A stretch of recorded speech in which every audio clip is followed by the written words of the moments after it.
Want smart analysis of the most important news in your inbox every weekday along with other global reads, interesting ideas and opinions to know? Sign up for the Today's Worldview newsletter. For more than a year, Americans have fretted over the extent to which Russia influenced the outcome of last year's presidential election.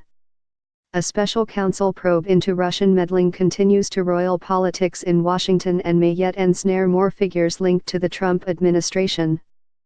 The specter of Kremlin collusion has darkened U.S.-Russia diplomatic relations.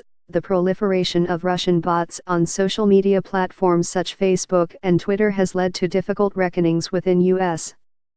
tech and social media companies. But, in the longer term, U.S. strategists may be less worried about the influence of Moscow abroad than that of Beijing.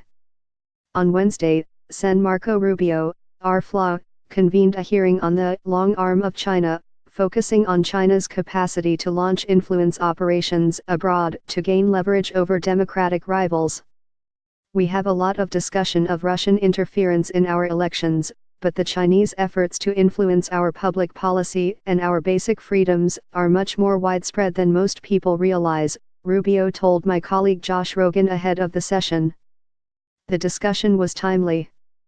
On Tuesday, as you may have read in yesterday's edition, Australian Prime Minister Malcolm Turnbull announced a ban on foreign political donations, citing disturbing reports about Chinese influence.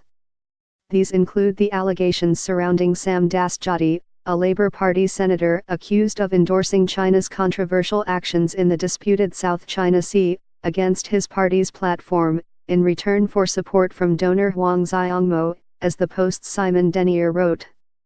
He was also reported to have given Huang advice on how to evade Australian surveillance and to have unsuccessfully tried to pressure Labour's deputy leader not to meet a Hong Kong pro-democracy activist in 2015.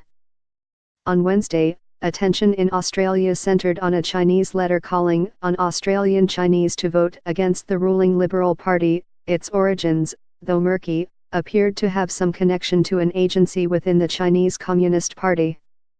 China's foreign ministry and the state mouthpiece, the People's Daily, rebuffed any suggestion of manipulation, asking Australians to discard their political biases and prejudices. Australia and New Zealand have so far allowed foreign donations.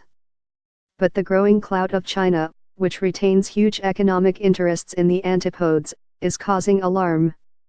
In its own annual report to Parliament, Australia's domestic intelligence agency warned of foreign influence posing a threat to our sovereignty, the integrity of our national institutions, and the exercise of our citizens' rights.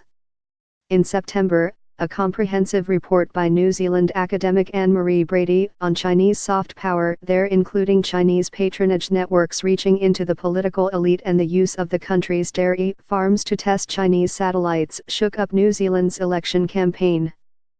China is, of course, a world power, and it is natural for it to cultivate extensive ties in foreign lands.